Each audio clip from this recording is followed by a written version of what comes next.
There it is. Recording, yay! Recording. So hi everybody, it's Amy. I'm hitting for Chris, who has a migraine, this will probably give her a worse migraine.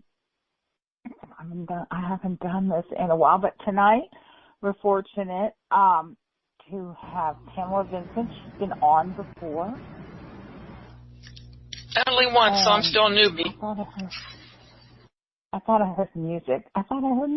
But I was hallucinating. I thought I heard Chris's music. But anyway, curious time, drum roll. Okay, so for those of you, she was on once before, and she's really good. She's an empath and has been since she was a child. And because of this sensitivity, she knew she was supposed to help others. She was led by spirit to read tarot and do energy work. She picked up her first deck of tarot cards over 30 years ago. This event changed her life and started her gently on her spiritual journey. She started reading professionally around 15 years ago. Pamela is a master teacher of, how do you say that word? You see? I have no idea. Okay. I don't know.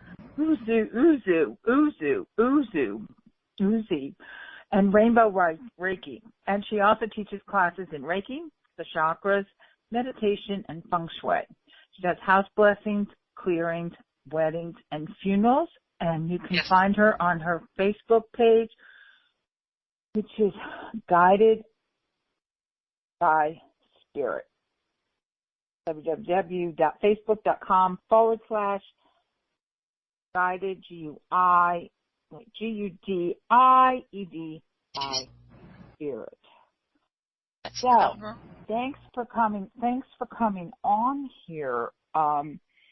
Thanks for coming on here tonight, Pam. Let's see. While we wait for the room to fill up, you have any reconnecting? Oh, I see what's wrong. I'm on my bad Wi-Fi. Somehow went on the bad Wi-Fi. Let's give me 1 second here. Now I'm on the good Wi-Fi. Hopefully we're still recording. It says so on mine. But yep, it's still showing that it's recording. Okay. Getting the hang of it here. So, why don't you talk a little bit while we wait for the room to fill up, a little bit about the work you do. Maybe has the work, you've been doing this for a really long time. Has it changed over the years? Yes, it has.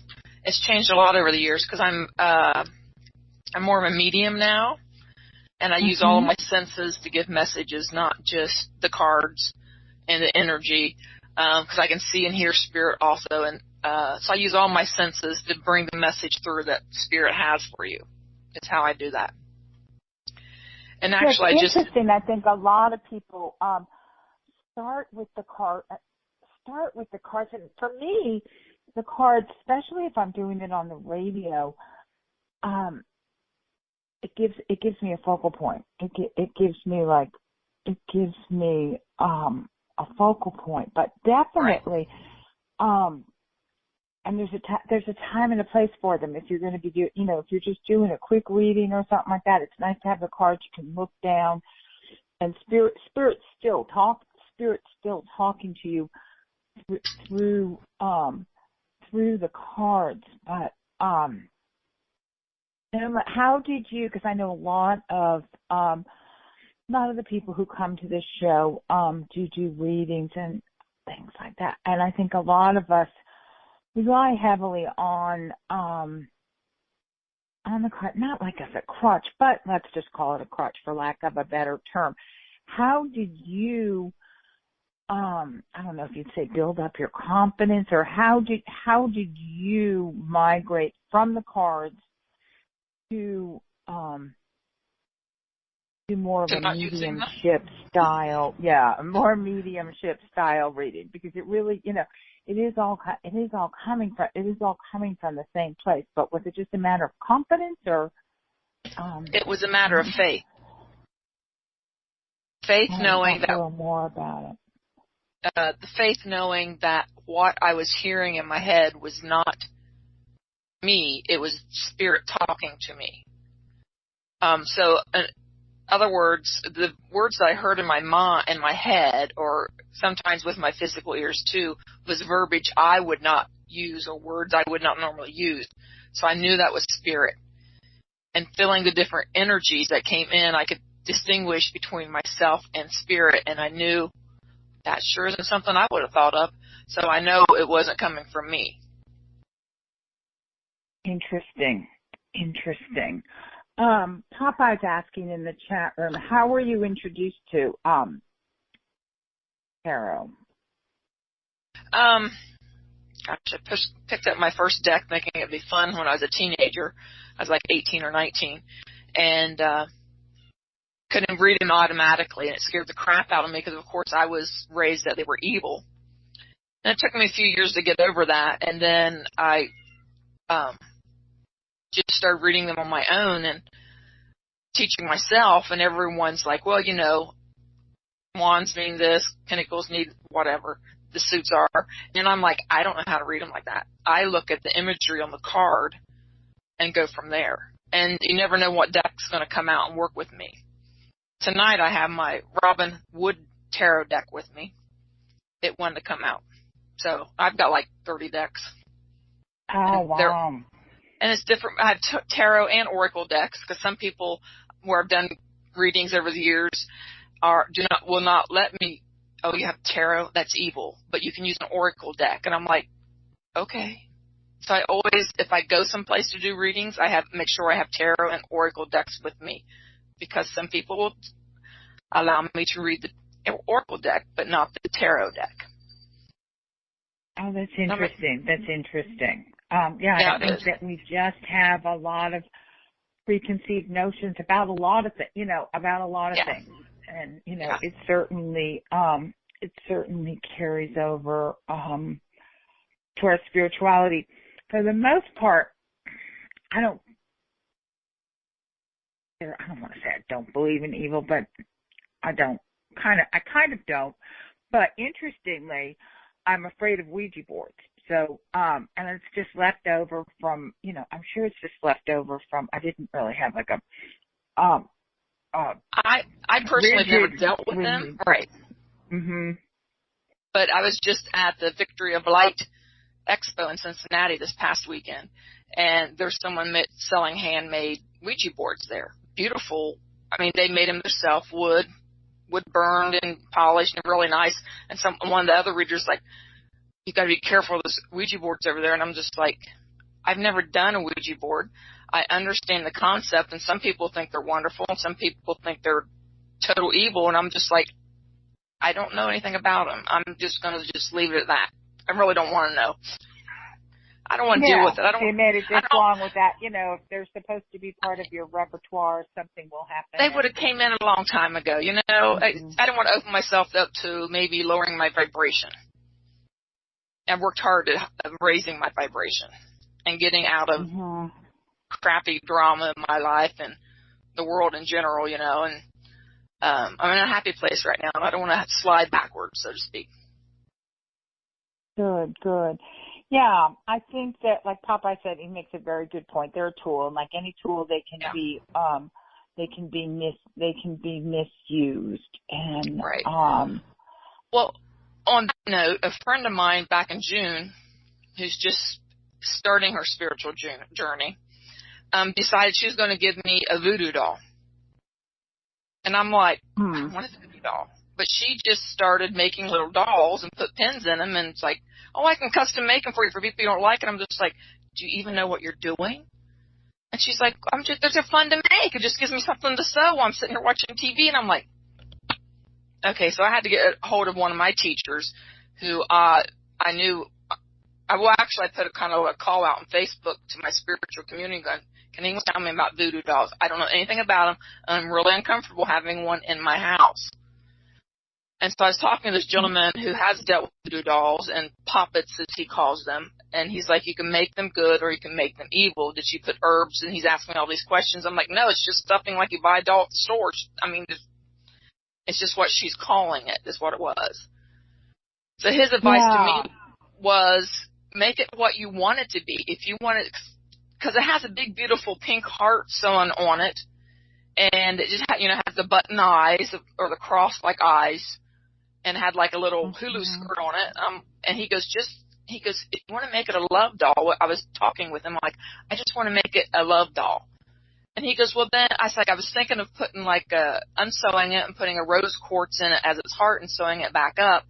And, drawing rainbow, I was looking for rainbow buttons to put on his hands, but I couldn't find any just to send out energy. And he's going, it's your intention behind it. She didn't set the intention, she just made it to be making it.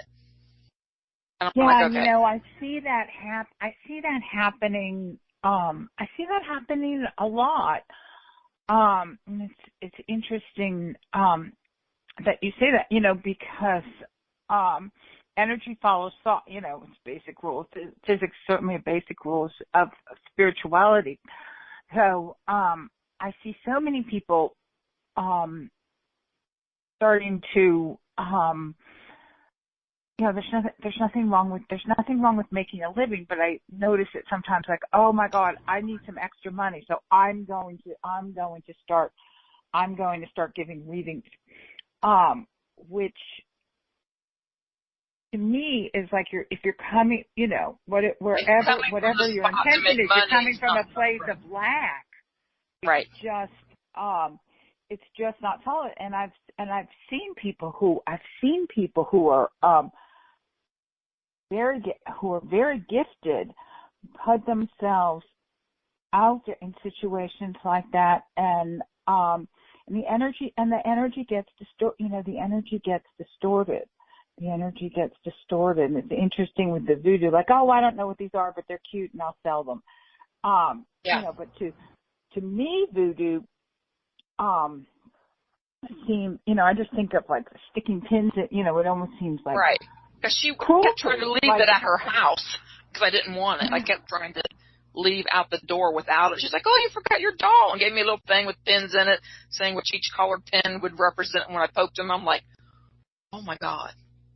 Just not something I wanted, Yeah, and I think each of us need to be very careful about that. We don't have to be righteous about it or, an asshole about it, but we need to know what we believe and then stand in those beliefs instead of just getting blown. Oh yeah, I'm going to make some voodoo dolls because no one else is making voodoo dolls, and people will buy them because they're cute, and it's like, we all do. I mean, it's not like, oh, I'm so above that, but really, really got to be careful. I'm in a situation right now where, just a whole bunch of stuff with work, and I'm not really getting paid, but for some reason, I never got scared, and I never let it interfere with my work. Like, oh, I'm not going to do the work because I'm not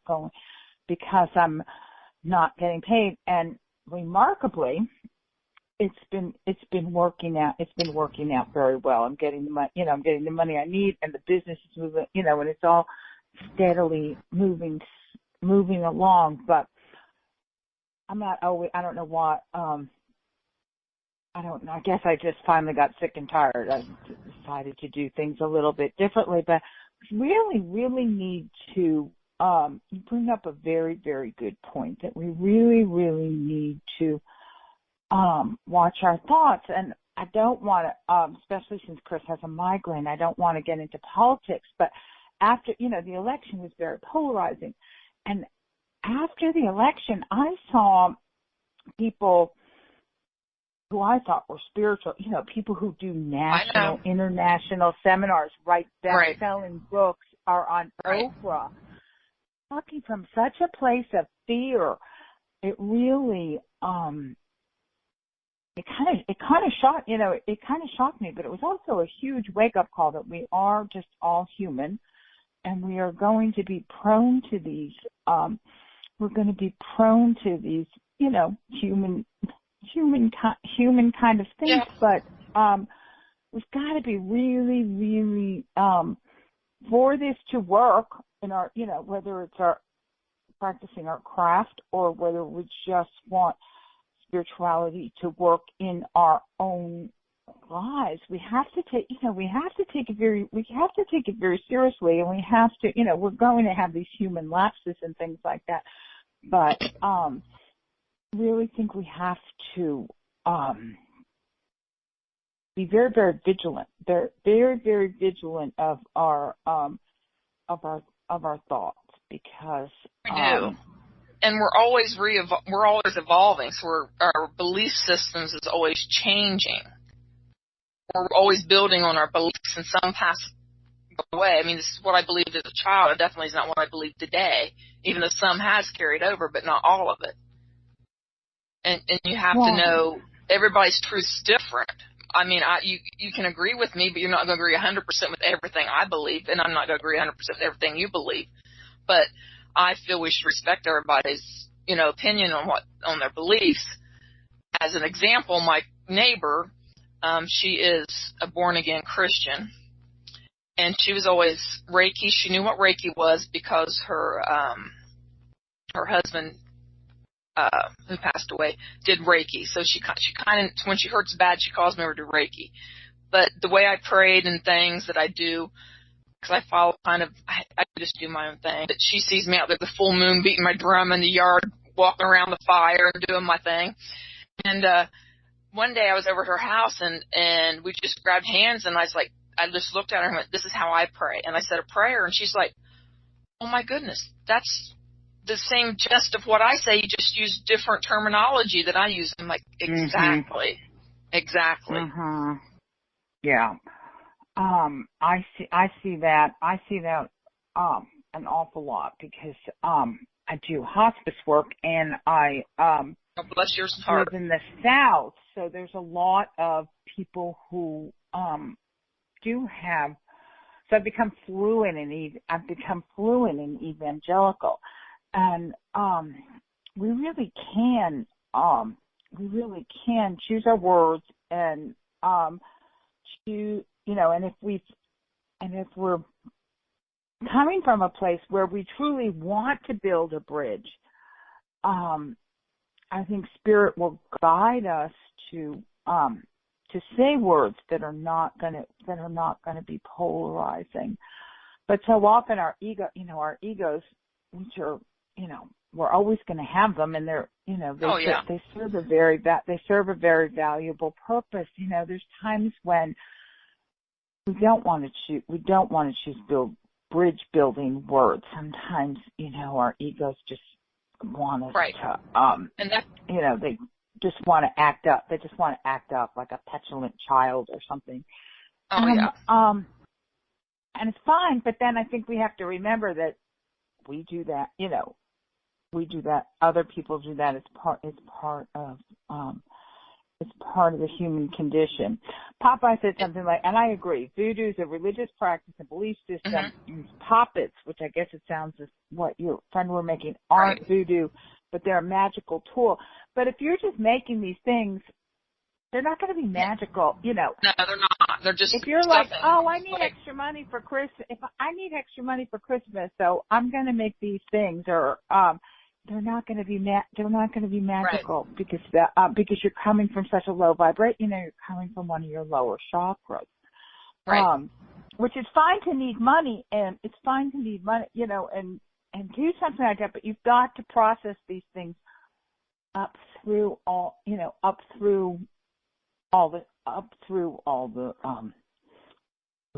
chakras. So,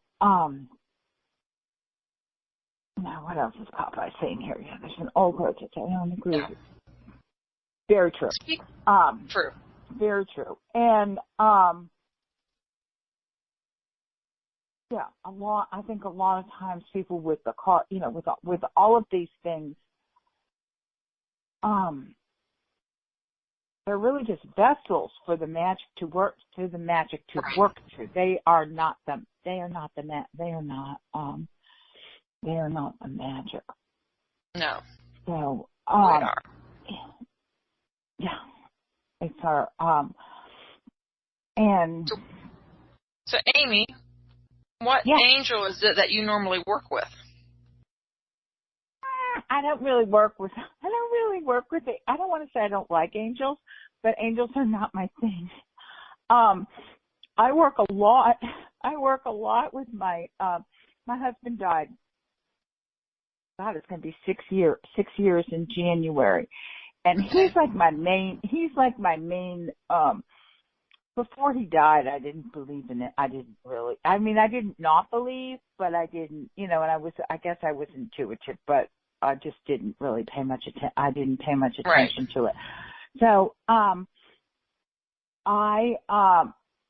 it's so funny because Jen Young, who's sometimes here, we have a joke that she's having an affair with my dead husband because, he's like spends more time with her these days than he spends with me.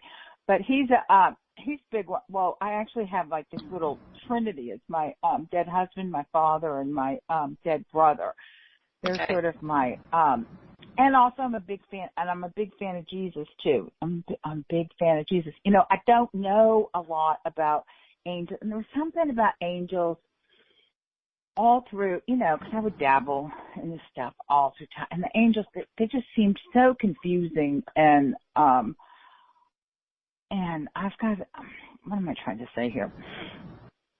Like, the way that we talk about angels, like giving them names and giving them, they don't care about that. Yeah, that's kind they of stuff. They don't care about the names. That kind of stuff drives me crazy. That's what. Okay, that drives me crazy when I do readings for people, and they're like, well, who's here? I'm like, well, you have your guide and your angel, and they're like, well, what's their name? I don't know. Well, how do you know who they are? Their vibration, their energy they're bringing through. That's how I know who it is. That's the energy signature is their name. That's our true name, is my belief. And so when you have, and they want me to label these beings, it's like, I don't know. And just like with the angels and beings that come around. Right. Yeah, with any of your guides or teachers. With me saying my husband, because my husband isn't even, first of all, he's not my husband anymore because he's dead. But also, when you're in spirit, you're all you ever were and all you ever will be. So while, the energy will be familiar for me to, for me to focus too much, and it was a real hard learning curve.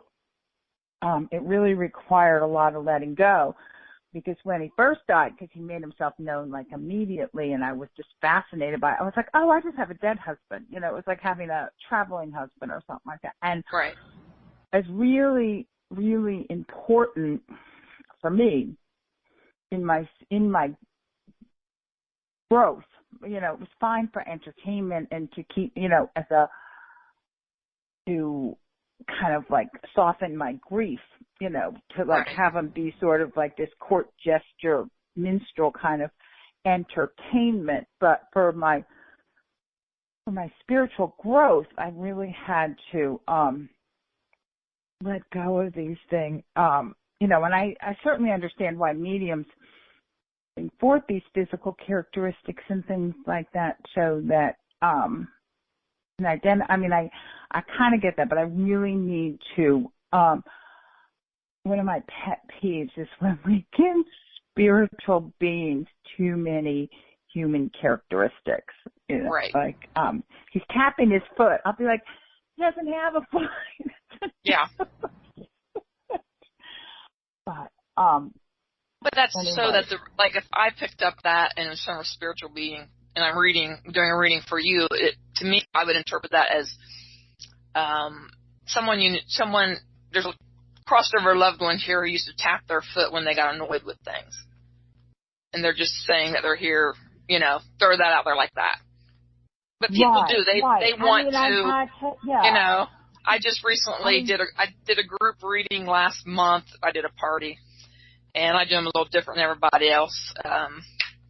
It equals out to about 15 minutes per person, but I usually do about a group of 5, and I just kind of bounce back and forth wherever spirit takes me. And this one lady got really pissed off because I didn't bring her dead mother through. I go, she's got other things to do. She didn't want to be here today. And I'm like, I have no control over that. You know, you had like 5 pets come through, other people came through, but not your mom. I'm sorry. Can't, she didn't have anything to say, I guess. Yeah, nor are they going to, this, and it's hard, especially when you're, still grieving, and grief can last a really long time. I remember, the first time that Keaton, I was like, what, is he like cheating on me or something? Like, what, does he have a girlfriend up there or something? It was like, it's Sorry. so, it's just, it's kind of funny. I mean, it's kind of funny, and we all sort of do it, but it's kind of like we're missing the big picture. They're not like genies in a bottle, or right. Like court jesters that are there at the beck and call of the king to entertain, and just like there's things that we decide to come to Earth because there's things there's lessons that are easier to learn by having a body. That's why we come to Earth. But then there's stuff that they've got, there's stuff, they got to work on their own stuff. They got to work on their own stuff too. They can't just be. My mom hanging around us, yeah. My mom passed away in 99, and that's what really kick-started me when I was 35 into, I guess her death really had me question all my beliefs and what I was going through. And I had already started my spiritual journey some, but that really kick-started me into what was going on. And she was gone for quite a few, she was around for a short time, and then she was gone for a long time. And I got upset and down, and I got really sick. I got injured, and I was in a wheelchair for about 4 years, and wanted my mommy. I'm in my late 30s, and I'm in a wheelchair and can't take care of my teenage son. He has to wash my clothes and do all this stuff, but I can walk around and get around well now, so I'm good. But, that I was going through a really bad time, and I wanted my mommy. I don't care what age you are. When you don't feel good, you want your mommy, So I remember going into meditation, and it's like, please, I just need to talk to my mommy. I just want my mommy to hold me one time. I just need that. I really needed that. And so I went to meditation. I didn't get anything. So that night when I went to sleep, or within a few days at least, she came to me, and I was standing at the bottom of the hill, on the road, and she was under a street light at the top of the hill, and she come walking down. I run up to her, and she hugs me, and she goes, I'm always with you. You might not always feel me, but I have important work to do, so I can't always be here. And so then she took me to the other side and showed me what she did. And she had this beautiful white cottage with these white picket fence and these beautiful purple flowers. There was lavender and wisteria, and anything that was purple, it was there. And I'm like, this is not my mom at all. In the physical world, this would not have been my mom at all. And I'm like, okay, this is not like the house I'd expect you to be living in. But she lived next to a cemetery, and that was her job. She was a caretaker of the cemetery, because us on this side, we have stones on the other side, and they're taken care of, and they're just waiting for us to return, because they miss us on the other side like we miss them on this side. Does that make sense? Yes. Okay. Yes, it does. It does, because even though it seems like, I know it seems really out there, that they wouldn't, but I've heard this from a lot of dead people. Sometimes they truly miss, even though they're here, even though they're always around and everything, they miss like the human, it's just a different experience. They miss the humanness, they miss the sense of touch, they miss the sense of touch. and just the sheer humanness of it, and that part, that's very, very sad. That's very very, because it seems so great to be dead. It seems so great to be a dead person. That's what I call them. It seems so great to be in spirit, but then well, my great aunt. I mean, that almost takes your breath away. That almost takes your breath away when they thinking about the fact that they miss us, even though we feel like, oh, great, but you have us, but they're right. I mean, there's like but they can't touch us like we can't touch them, so they miss that. There's, they can be right here, and we might feel a little brush against them, but other than that, you still can't get that big old bear hug that you liked, or that they liked giving you. I have, and they can't feel, and they don't feel it, even if because I've gotten some very physical experiences, but they don't feel that sensation. They don't feel that reciprocal sensation, and that it's heartbreaking. I mean, it's heartbreaking. It's heartbreaking when you think about it, but everything is exactly, everything's exactly the way it's it's supposed to be. Yeah, my daughter come to live with me before she passed away. She was ill. She was a very gifted medium, and she was my adoptive daughter. I didn't give birth to her in this lifetime. She was the daughter of my soul, though. And I lived in my great aunt's house.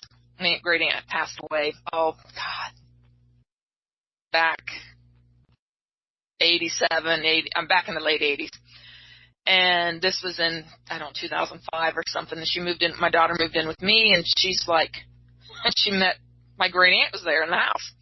And she tried to help her cross, thinking she was stuck. But my aunt had already crossed, but she come back. She just loved her house so much.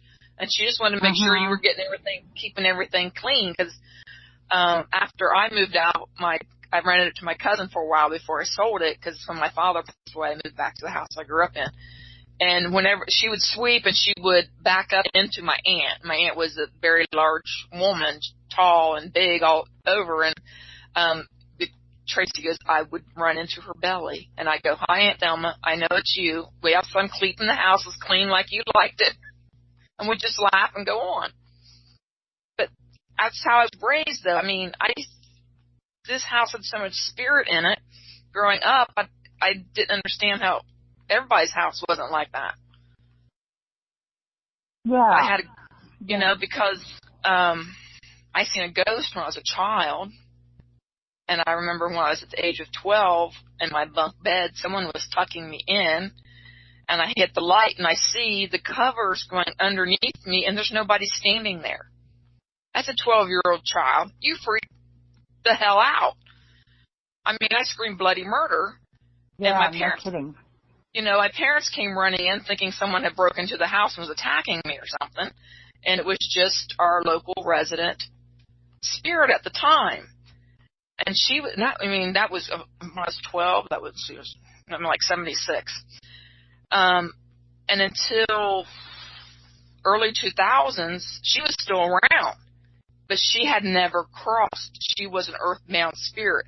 And I learned to feel the vibration, the difference between, and I think that's one of the reasons she was supposed to stay so long, was so I could learn the different energy signatures. The difference between visiting and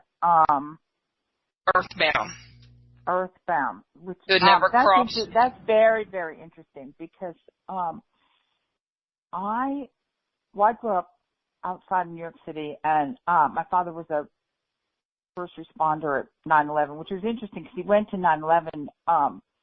He had like stage 4 colon cancer, and he died like 6 weeks later. But he still went, and it's just an amazing story. That yeah. But I cannot go to, and I'm going to New York City next week, I cannot go down to ground zero because the energy there just overwhelms me, because I believe that there are people, spirits, they don't know Right. They don't know they're dead. They don't know they're dead. Like, you know, like when you're in the hospital, you see like a, you know, when you die in the hospital, you see like a flat line, or if you die in a house, you know, the priest comes but, you know, there were people who were trapped and, you know, stayed alive for many days. And how would you know you were dead how would you know you were dead if someone didn't tell you, you were dead? So, I mean, I think there's a lot of, 9/11's. I've never been to Ground Zero. I've never been to New York City. Period. I really have no desire to go because my impression, the feeling that I get is it would be like Gettysburg. I cannot stand Gettysburg. I didn't even want to step foot on the ground. I went with a group and we were out there, and it was supposed to be like a side trip for Gettysburg. It turned out to be a day and a half into Gettysburg, and I'm just like, I'm not getting out of this van, and I had to pee so bad I had to get out of the van. At that point in time, I wish I'd had an adult diaper, because I'm like, don't you guys see the fog over there? I go, don't you see that fog? And there's like, there's fog over there. I'm like, yes, there is. And it was spirit. But I got it on my little digital camera, because this was like an 07. Oh, God, I can't believe it's almost 10 years ago now. On my little digital camera, when I downloaded on my computer, you could see the fog on the pictures I took. And you could see the shapes of people. You could tell that was bodies like crawling on the ground. It freaked me out. I didn't like the feel that was there. I've never been to Gettysburg, but very, very, very, it sounds like a very part of it is right, is people don't know that they're dead, and other people say it's just an echo of what happened because it was so disastrous there. And I'm like, I don't know. I just know it didn't feel good to me, and I don't want to go back. You know, I said prayers and sent energy while I was there, and shielded myself from anything that would attach to me of lower energy. You know, I shielded myself well and just dealt with it the best I could. Yeah, interesting. And think of how many times we get these kind of we get these kind of feelings, and then we just think we're like, you know, crazy and really just to learn to honor those, you know, if you're feeling if you're feeling out of sorts, it's because you're, you know, it's either, you know, if your situation like that, you know, there's some sort of spirit activity. Same thing if you start feeling, you know, out of sorts for some reason. You know, you might have picked up someone else's, another live person's energy. I might just notice it really needs to be very, very, very, you know, because our bodies are beings, are meant to be, you know, in a pretty good balance. So if something knocks us off balance, probably something. It's probably, you know, but we just decide it's us, you know, we just, and it's really, really good practice to, you know, if you're suddenly, you know, it's just really good practice to be, you know, sort of vigilant about that, because really our beings are kind of made to you know, to find a good balance. And if something takes us off balance, it probably is somebody, something. Because earlier this year. Oh, I'm this, I'm that. Right. You know, actually so much of it's mental illness. Earlier this year when the Orlando shootings happened, I was not aware of it. And because I don't watch a lot of news. It just, anyway, I didn't know the Orlando shooting happened.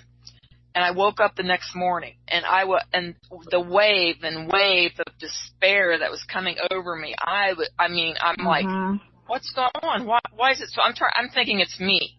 So I'm trying to figure out what's happening, what's triggering this emotion for me. And I mean, I got to the point, I was in my bedroom, and and I'm a big believer in having a stuffed animal, I don't care how old you are, to hold on to and cry with when you need it.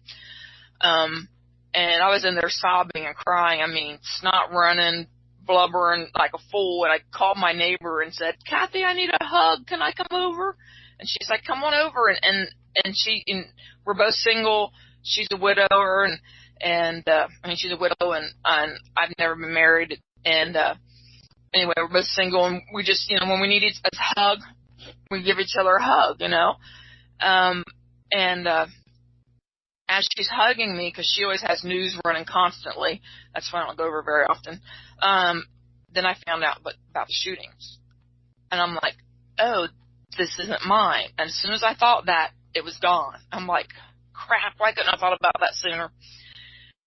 So when you're feeling out of sorts from the way you normally would feel, it's like, okay, is this mine or is this somebody else's?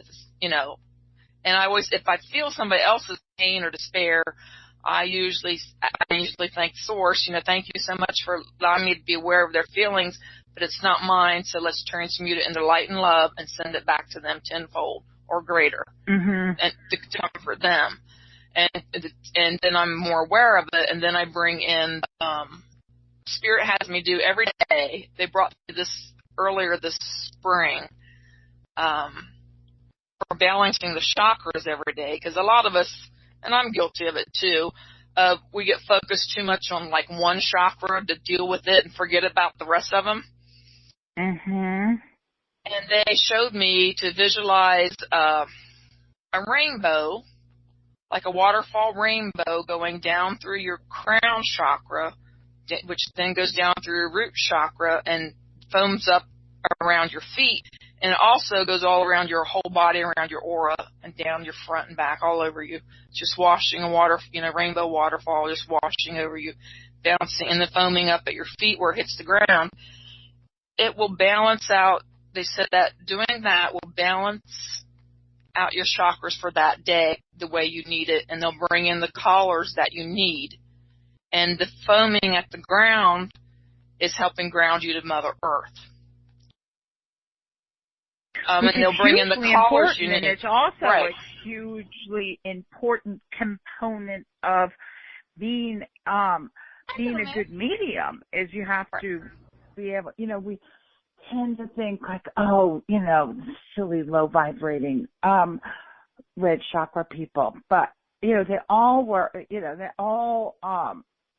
grounding is so hugely important to be able to process these these messages. Without them, we're just off in la la land, and really can't be effective channels. But I think it's kind of interesting because they just always talk about how I guess that one too.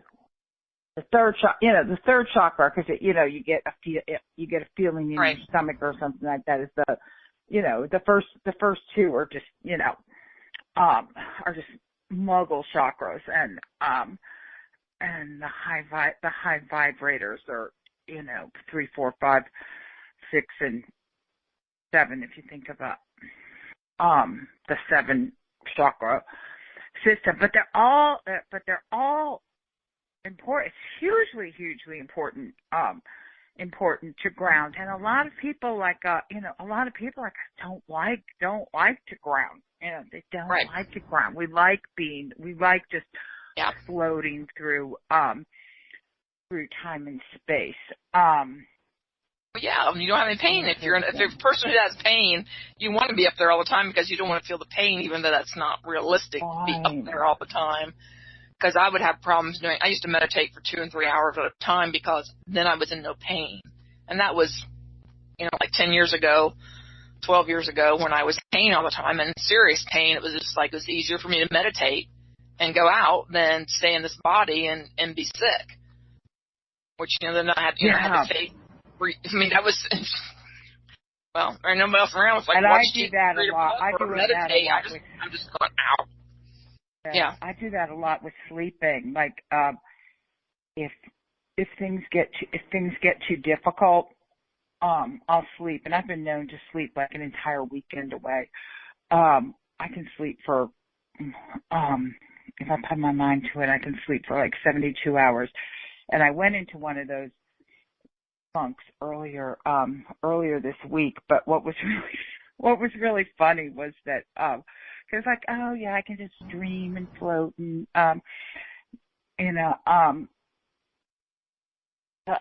land with no time, no space. I started having nightmares. It was like, oh, okay, I get it. I'm not allowed to, we need to, be present and account for. And like, if we're in pain, we need to, certainly want to mitigate the pain, but we also need to, honor the fact that there is pain and not just, put our heads, the opposite of our heads in the sand, our heads in the, our heads in the cloud and float. So let's see if we've got some people, here who would like a reading.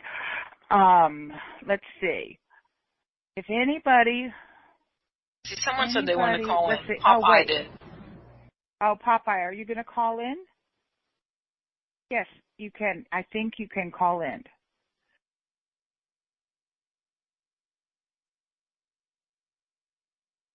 So, did you call in already? I see you here. Should I?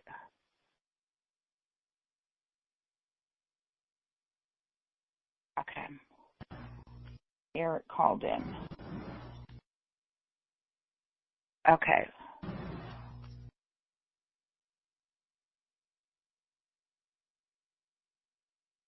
Oh, so Popeye, oh, there you are. Okay, Clyde. Is that you? I muted you. Wait. Oh, you're muted again. Are you there? I am here if you are here. Perfect. Okay, good. I got the computer muted now. Good. I'm going to put myself on mute, too, so that we don't have an extra noise. Yeah, it kind of isn't real nice if we have feedback. I would kind of like a general reading. I've had some events going on in my life, and I'd like to see what you can tell me. Okay, that's what I get. I'm going to shuffle my cards. I'm really going to actually use them for a change. Well, I don't care the method you use. You do what feels right. That's usually what I do.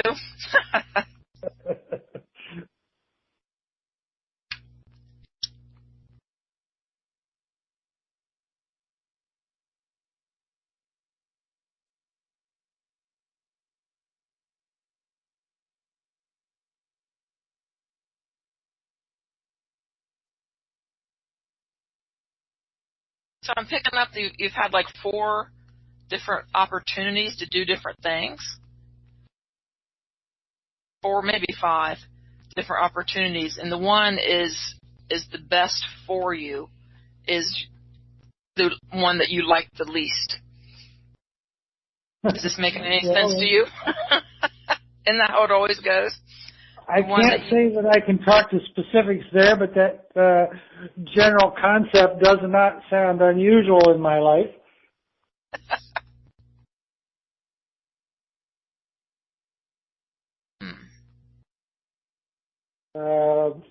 What can you tell me about the thing that I most desire?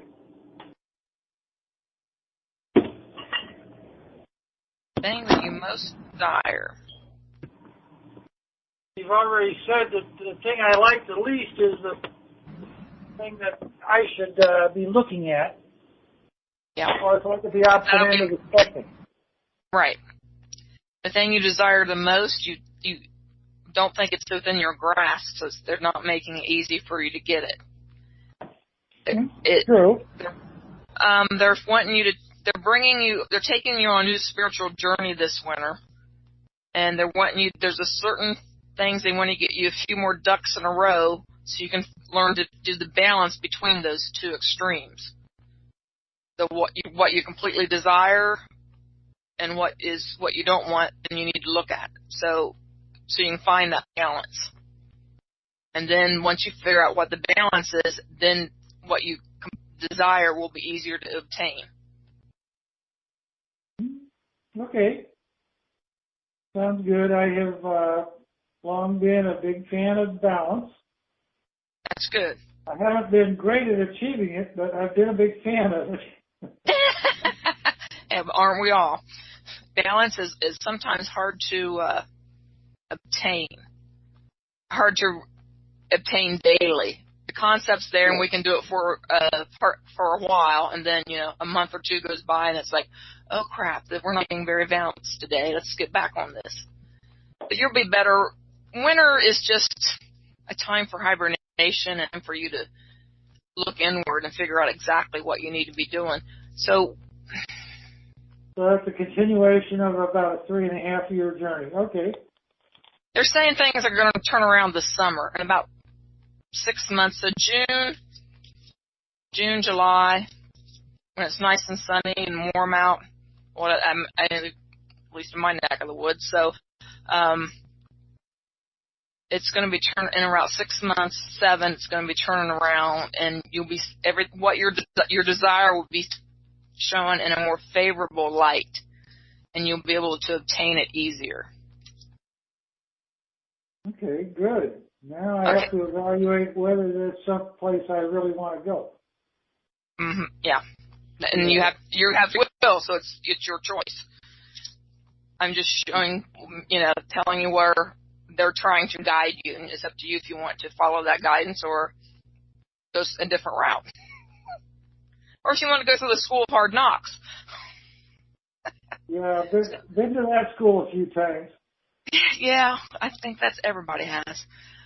So how's your sleeping? Are you sleeping well? Are you having nightmares? I've been having some interesting dreams lately, but I remember only bits and pieces, and I'm not very good at keeping a dream diary. No, I'm the same way. I try to keep one. And I'll do good for like 4 or 5 months. And that's a really long time, and then 3 months will go by, and I'm like, oh, crap, I haven't been writing in it. I even bought a little digital voice recorder so that I could talk my dreams into it as soon as I woke up, and I've not been very good at doing that either. Well, I'm good at doing. Personally, I'm good at doing that. I'm just never good at re-listening to them to figure it out. Even if you just write down a word or two, you'll start seeing a pattern. They're showing me like a jigsaw puzzle. You're needing to piece all these things because you have a lot of knowledge. You have a lot of knowledge and wisdom that you could be sharing with other people and helping them on the spiritual path. It's just you're not seeing the bigger picture, the puzzle pieces that are going together. And the dreams, they're bringing that in your dream and trying to help you remember your basic steps so you can help other people with the basics. Even if it's just the basics on meditating or tarot cards, whatever you are good at that you like to do, there's people out there who you can help. And they're going to bring more of them into your life. I don't know if you want to be a teacher or not, but it looks like you're going to be a teacher, helping a few people with some things down the road. We're all teachers. It's a matter of whether the students want to hear what we have to teach. That's true. I've been trying to put something together on the spiritual front lately, and it seems to be falling apart. Maybe that's premature judgment. Time will tell, I guess. Summer will tell. You're rushing it. You're pushing it too hard. You're rushing it. You got to get all your ducks in a row first. I did the same thing. We feel like we have to do something and we need to get it out there and get it done, and then we start it and we become overwhelmed because we skipped from A to P, and I'm like, oh crap, we went A, B, C, P. There was a couple steps here I missed, and you thought you were ready and you weren't. And that's what's going on with you right now. And once you get that balance, they're really going to shine it down in front of you, and it's going to be wonderful. It's actually going to be beautiful what you bring through, the way that you're going to transform into this beautiful person, and the light that you're going to bring into the world, and the balance is going to be very fruitful. It's going to be very fruitful what you're trying to do. It's just going to take a little longer than you think it's going to take. I'm sorry? Thank you. That's very nice to hear. I will take that under advisement. And I see that Eric is wanting a reading also, so unless you have more to tell me, I will turn it That's over. That's all I have. With Eric. All right. Thank you. And thank have a good you evening. Very much. You too. Thanks for calling in, Tom. So mute him and unmute Eric. Eric, are you there? Yes, I'm here. Can you both hear me? Yes. Mm-hmm. Oh, good evening. Good evening. Yeah, I'd appreciate it if there's any messages from Spirit or nothing too specific I'm looking for, but just whatever you feel that comes through that I need to hear. Okay, no problem. I can do that. So you step in.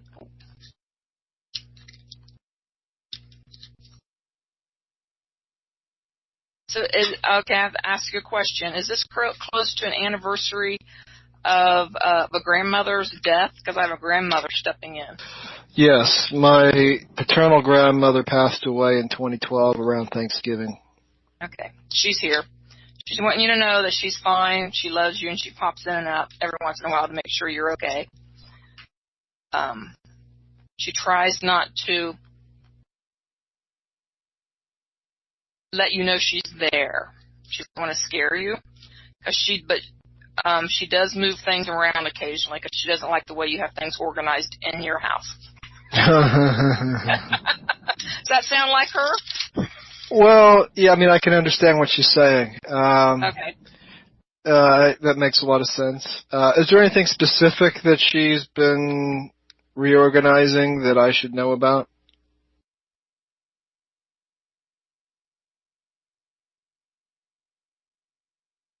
Hold on. She's moving little things in the kitchen. She's saying little things in the kitchen.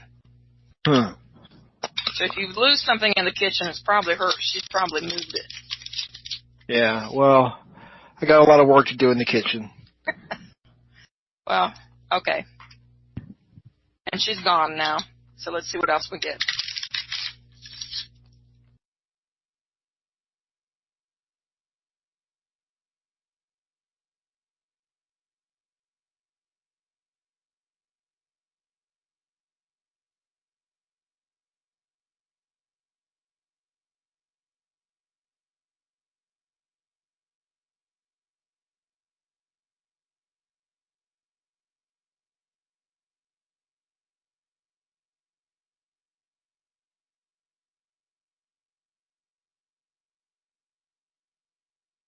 Can you still hear me?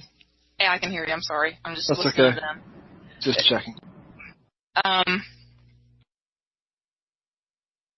They're saying not to give up hope. You're kind of at a crossroads in your life, and you're just kind of not sure which way to head. And they're saying don't give up hope. That just around the corner, you're going to learn how to hone your craft. Whatever you're working on, this is to make money with. You're going to learn to become a master in that craft. I'm seeing you working with your hands. I don't know if you do or not, but they're showing me like a woodworker working with their hands or something and honing that craft and making sure that it's into the mastery level. And my interpretation of that is that whatever job that you have, you're going to learn, you're going to get a promotion on that, you're going to get a little more money because you're going to take some classes or do something to make yourself more proficient at what you want to do. Does that make sense? It does. Okay. Don't get blinded by emotion. Don't get blind on emotion? Is that what you said? Yeah, don't get blinded by emotions. Don't let your emotions rule you.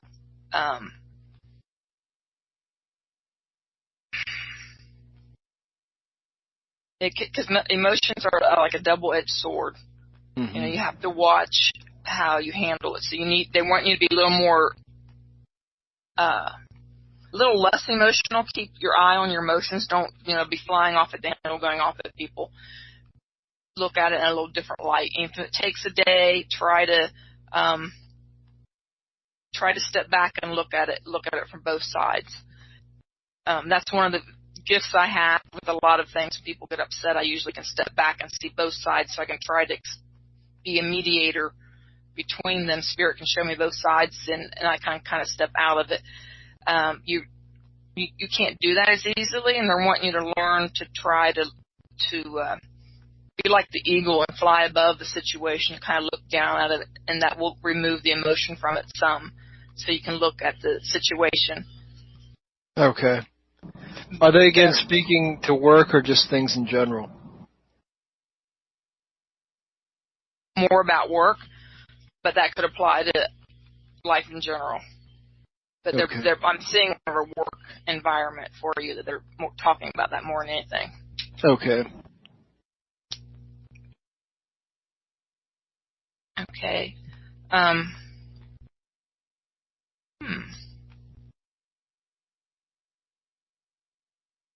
So, what are you planning on doing in the spring? To be honest, I haven't thought that far ahead. Well, what I'm seeing is like you're planning for the spring, or that's kind of in the back of your mind. They're saying something's happening in the spring that's going to be very good for you. It's going to have you like walking on the clouds. So, some kind of opportunity is going to arise in the spring that's going to make you very happy. And this feels like more on a personal level than a business level. Okay. Okay. So it's something other than work, you would say? Yes, other than work. Okay. It feels like a new relationship or a new park. Does that even make sense? A new park? You'd be going to a new park? I don't know. I'm just telling you what I'm seeing. I'm seeing like seeing you with somebody. I don't know if you're in a relationship now or not. It doesn't feel like it. But whatever's happening in the spring is putting you on cloud 9, because they're showing me parks, you being outside more and like walking in flowers, more of a conservatory type place in a rose garden, more than like a woodsy park. Does that even make sense? And I see. Oh God. Okay, guys, clear it up a little bit. So kind of an open park. Yeah. A lot of white roses. I keep seeing a lot of white roses. So I'm seeing something like a rose garden. Is there a park around you or a place around where you live that would have something like that you don't normally go to? There could be. There's a lot of parks that I don't know all the specifics about around me, but I know there's a lot of parks I haven't visited. Okay, well, when the spring comes around, go hit them. Okay. Go look at. You need to be outdoor a little. You need to be outside a little bit more to get a little more grounded, so you can be balanced. You're not balanced. You're up in the sky too much. You're in a meditative state. You've got to make the connection to Father Sky and Mother Earth, and you've got to keep the connection to both, and you want to do that, so you need to stay balanced. You've got to root yourself down in Mother Earth to stay grounded, and then you raise your vibration up higher so you can hear Spirit. It's a hard balance to do and a fine line to walk, and it takes diligence. It's not easy. It's simple. And the concept is simple, but to walk it and do it is a whole other story. And you need to learn to keep your head not so much in the clouds. Keep that balance. You need to learn that balance and find exactly what works for you. Who cares what anybody else says or what anybody else does? It's what works for you. Mm-hmm. I can sit here and take 3 deep breaths. I'm out. But I've been doing it, so that's 15. So that's close to 40 years now. It's very easy for me to meditate. You might need a guided meditation or something to get meditation. I don't know. But whatever works for you, and that's all that matters. You've got to learn that balance, though. They're wanting you to learn that balance, and once you get it down solid, that balance, they're showing me that it's forever, it's infinity. In this lifetime, next lifetime, once you get this balance, that's one of your life lessons this lifetime, is to learn that balance. And once you get that balance learned, you will learn it for the rest of your lifetimes to come. Okay? Okay. I know that's kind of out there. I think I have some idea what you're saying. Okay. About the white roses, are those literal or symbolic, do you think? Literal roses. Literal white roses. Go find some white roses. And if you just go look at them once, they're telling me for you to go see them 3 times. I'm getting the impression that you're going to meet somebody there. Okay. A new friend, someone who is on the spiritual path that you guys can help each other. I'm feeling this, you're going to meet somebody there. And the role, that relationship is up to you. You have free will, but it feels like it's going to be a spiritual friend someone you can hang out with and talk to these things. Like, it's always nice to have a new spiritual friend. You'll be helping each other. Is it expected that I already know where these roses are, or is that something that they're saying I need to discover? You need to discover it. I just heard it. They're just north of you. I don't know what. So just north of you, wherever you live. Look just north of you for a place with white roses in the spring. Okay. Okay. All right. Thank you so much. You're welcome. Have a good evening. You too. Bye-bye. Bye. Okay. Let's see.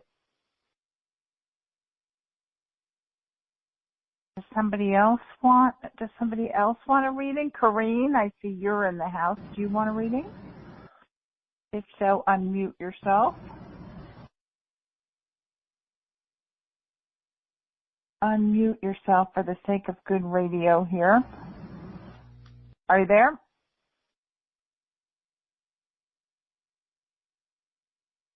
Corrine.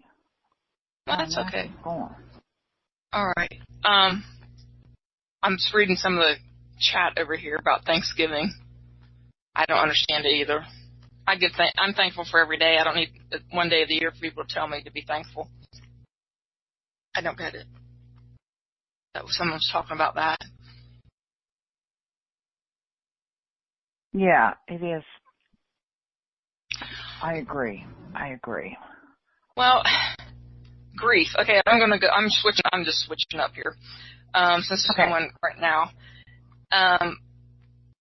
My son and I were affected by a suicide in October the 5th. My son's ex-girlfriend, they had been separated for like 3 months, and his first girlfriend he lived with for like 3 years. The first time he'd ever been living with someone. And she committed suicide October 5th, and that was the 17th anniversary of my mother's death. So we kind of got a double whammy there. My son's 29, this young woman was 29, and I don't know. We've never been affected by suicide, and so we had a rough month in October. It was really rough. Yeah. And she's 29 years old, a lawyer, beautiful young girl. I was at a store that day, and she hadn't come in because I was doing readings in a small metaphysical store in Columbus, Ohio. And she says to come in and buy a candle, and she didn't. And that day, I picked up the candle, I put it back for her to buy, and I'm like, I'm never going to see her again. And he texted me later that night and told me something bad happened, and he didn't want to talk about it. And I'm not the type of mom who pushes and goes, what was it? My response was, are you physically okay? Because I could feel his emotion when he texted. And I knew it was, and so I didn't want to push. And he says, yes, Mom, I'm physically okay. And so the next day, about 10 o'clock in the morning, I text him. I'm like, are you okay?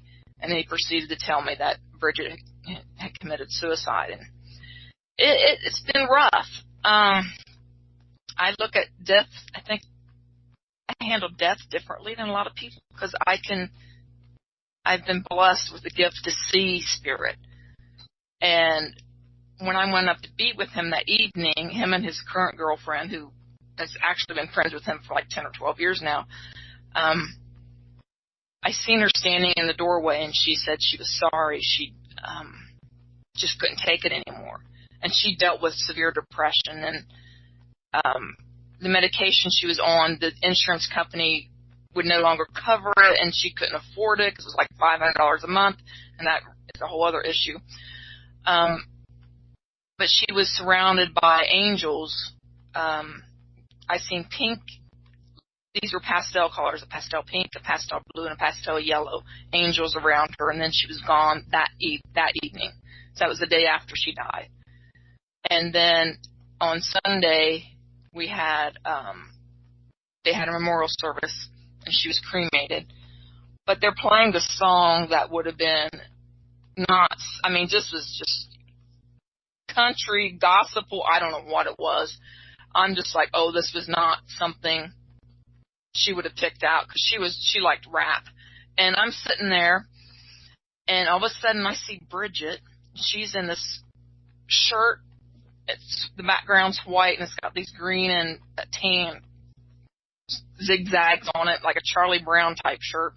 And she's breakdancing across the floor. I'm trying not to lose it. I'm biting my tongue, and I'm looking at my son. I said, I got to tell you something when we leave. And he's like, what, Mom? And I'm laughing. Well, the design on her shirt was the same design and collar blanket I gave her last Christmas. And her breakdancing just made my day. So I'm driving with my son and his current girlfriend, and his roommate in my car, and I'm telling them the story. My son laughs, his girlfriend laughs, his roommate looks at me like, okay, if you say so, this is all new to me.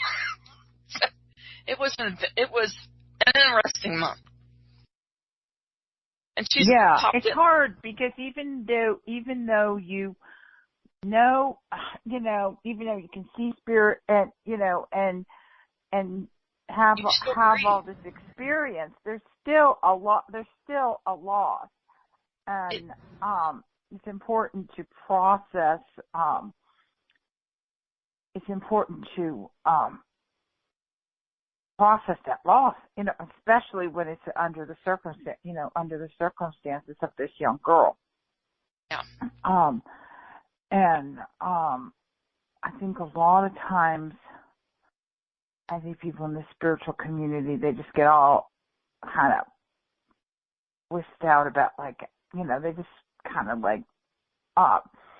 pour like cotton candy over it or something, and just start all this psychobabble about it. But there's still a lot, anytime there's a loss, it's there's rough. sadness. Yeah. There is, because my mom died in 99. My father died in 08. In the year of 08, I lost 6 family members. So I learned to deal with grief. And I realized when my father died, I didn't really grieve when my mom died. I just took care of him and my son. So I double grieved and then grieved again and grieved. It was a year. It took me like 2 years to snap out of it. And when I snapped out of it, then in 2, 3. In the 2-year time frame, I lost 5 pets. So, death is terrible for the living. For the people who die, it's just their last breath is here and their next breath is over there. It's very easy for them to go over. Yeah, it's not that much. Right, exactly. It's the human condition. It's not just us. We miss them physically. We miss. Why do we cry? We miss just like we would miss someone if they moved away. Right. I equate the loss of my husband. It's very similar to my children going away to college because it was like it was never going to, it was just never going to be the same. It was never going to be the same. And it's not to trivialize it, but I think that there's other losses that we experience that we need to grieve. I think we need to grieve more things than just people dying. I thought it was interesting after the election. It was real clear to me that people whose candidate did not win were in grief and had to be treated like someone who was grieving, not not like it wasn't a time for jokes, and it wasn't a time for jokes. It wasn't time for being bragging or anything like that. It truly was grief. And if we think of so many things that happen in our lives, that we need to grieve. And if we did grieve, we would probably, if we went through the grieving process of some of these things, I think we would be better off. We know we're allowed to grieve. When someone dies, we're allowed to grieve. But, are we allowed to grieve when, we ruin our favorite shirt? Or are we allowed to grieve when, even pets sometimes? People will be like, oh, just go get another one. But loss, because one of the things about loss is it brings up, anytime there's a loss, it brings up every single prior loss. Yes. So, and we I'm don't just, really have grief ritual, even we don't. now, like, people don't really go to that used to be when we lived in, close-knit communities and tribes, everyone in the community knew what to do when someone died. And now no one knows. Now no one knows what to do. No. It's like, oh, do I go to the funeral? Do I not go? I had a lot of loss this year. My neighbor hung himself outside my door. Then my attorney blew his brains out in his You say he hung himself in front of your door? Yeah, I wasn't home, but I wasn't home. Thank the Lord. Yeah. And then my attorney blew his brains out in his Bentley. And then my best friend drank herself to death in her mansion. I was getting I felt really left out. And my neighbor, because the rest of my neighbors were like really sad and were crying and everything. And I had so much going on. It was like I didn't have time for this because I had a major career change and all this stuff, and I just didn't have time. I didn't have time to grieve. And I really missed that. I mean, I really missed out. And now that it's coming to the end of the year, and I'm thinking about this year, and the huge losses. It's almost like now it's too late to grieve, So now I'm just sort of having, I guess you'd call it like PTSD over it, because I didn't grieve when I was supposed to grieve, but that unprocessed whole. But you'll process it when you didn't process it then, but process it when you're ready to process it. Or are you just suppressing it? And that's it now. No, now I am processing it, but now it's like everyone's like, what are you doing? You're not allowed to grieve now. You haven't had anybody, you haven't had anybody. I can grieve whenever I want. And, I grieve. Well, because at the end of, because I was supposed to do the radio show at the end of October, and I canceled. It had been a rough week because my car died. Okay, I grieved my car. I still am grieving my car. I had my car for 17 years, 300,000 miles on my car.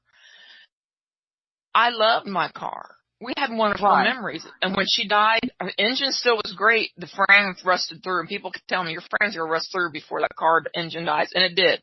And luckily it happened when I was at a friend's house in Michigan, and I'm driving and something was wrong, and towed it to a shop, and they're like, she's done. And thank God it didn't happen when I was going 80 down the interstate. So I'm thankful Spirit did it to me in a safe place. Exactly. Yeah, because it rusted through where the front end attaches to the frame, both sides, it rusted completely through. Just done. And I'm like, well, and people are like, well, what? It's just a car. Go get another one. And I'm like, you don't get it. This is the last. And then I started the grieving all over again, like you said, brings up past losses. Then my mind goes, this is the last car my mom rode in. This is the last car my dad rode in. This is the last car my daughter rode in. This is the last car, naming the, animals that rode in. And I'm like, I can't go there, or I'm going to be down, for a longer time. I don't need to be re-grieving that. I understand that and had to process that quickly and go on, or I'd been a basket case longer than I was. I was already a basket case for a week, but I grieved it. I had to. I had her a third of my life. How can you not grieve a third of? Well, great. Hello, I'm here now. Very, very. It's important. It's important because it'll important to grieve all kinds of all sorts of losses. It's appropriate. It's an appropriate reaction. And we'll be better for it, if we allow ourselves to grieve. Grief is the appropriate reaction. If we allow ourselves to, we will be better for it. Anyway, I think Corinne's here. Corinne, are you there? Big mouth. Hello. I think I'm on. Am I? What? I think my voice is delayed, is it? Not now. No, I think it's fine now. I'm going to mute. Okay, so I didn't know this turned into the Amy Kavanagh show. This is a surprise, a nice surprise. You're echoing now. I'm echoing. I'm going to mute and hold. Okay, so you're going to mute, but Pamela's going to give you a reading. So Did you get enough of her energy to give her a reading? Yeah. So am I echoing now, Amy? No. I'm not hearing an echo now. Before you were echoing so bad I couldn't hear you at all. Do you have a specific question or?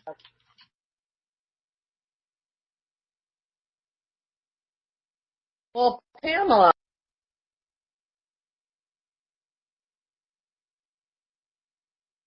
You're gone. And I'm gone. I can't hear you at all. You keep breaking up. Can you type your question? Yeah.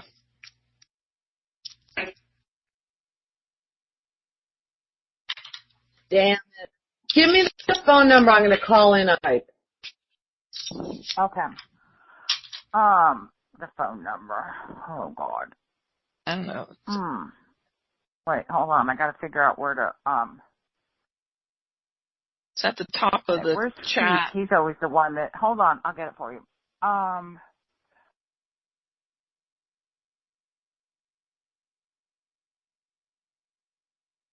Okay. The phone number is 631-353-4342.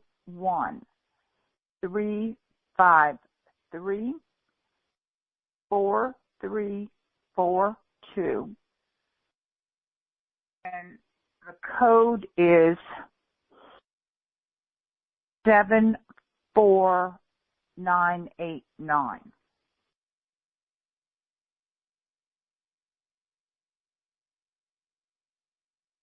Did you get all that?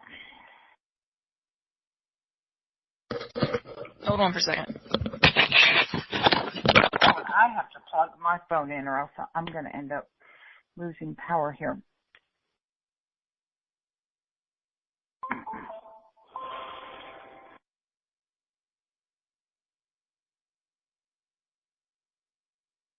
Okay.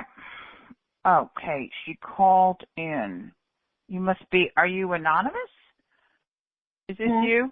Yes. Yeah. Hello, sorry. That's okay. Can you hear me, Amy? Yes. Okay, good. So anyways, I just got back from my great aunt's funeral. She was 87. What a wonderful life. Nice old. I know. Wonderful life. That's good. And she was fine, you guys, up until a month ago. She was driving, she was doing everything, and what a life. That's a phenomenal life. Yeah. You know what I mean? So, anyways, it was strange though, because I met a bunch of cousins I never knew before, and they were all a bunch of freaking sourpusses. But anyways.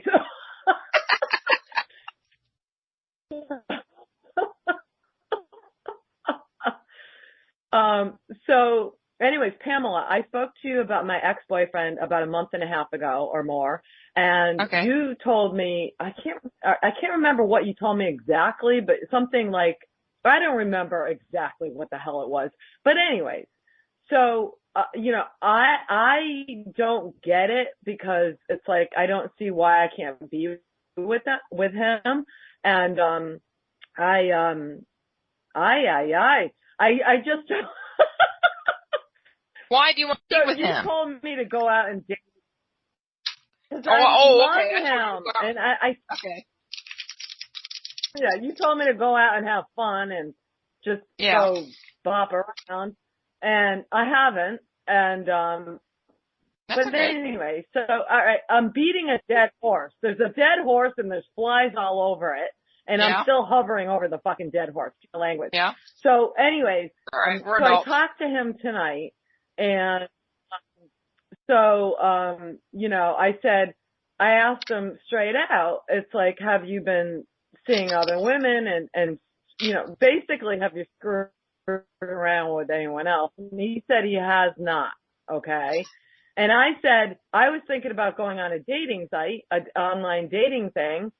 And he's like, yeah, I just, those online dating things, it's like women are just, and I even brought up the fact that Tinder is just like a hookup spot, which I didn't know. I don't know anything about this newfangled dating thing, right? I don't, yeah. And so anyways, but I said, I don't think there's a place for me out in the modern world. I'm just very, not, hip with it. You know what I'm saying? So, and he goes, I'm not either. So I'm like, what the hell is going on here? You're not hip with it. I'm not hip with it. And yet, what the fuck is going on? You know what I mean? So anyways, I'm really just trying to amuse the, listeners right now, but it is what I really want to know. So what can you tell me in a reading that might help me with this situation? Either to forget him or to figure out something else that might work. He's a freaking narcissist. You need to get rid of him. You need to kick him to the fucking curb. You got to set your boundaries and quit letting people walk over them.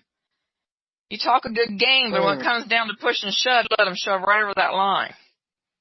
You put the line in the sand, you let them come right over and you keep redrawing it. Stop it. Set those boundaries. Okay? Now. All right. If you go on a dating website, there are ones, spiritual ones. Did you know that? But those sound kind of weird. Okay, you've listened to Lisa Nolan on here before? Of course. Okay, that's my friend who got me doing this. That's how she met her husband. And I know a couple other friends that's how they've met their husband is on, I don't know the names of them. There's like 3. And I've a friend right now that's dating a couple guys that she met on a spiritual website. She's like, you need to get on there and on a spiritual dating website. So I'm like, I'm too busy right now to be dating. Hello, Lucky. Yeah. Did you come up to say hi to everybody? Yeah, I know you did. Yeah. Cats always want attention.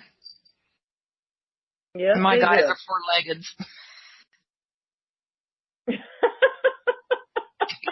Can you see him?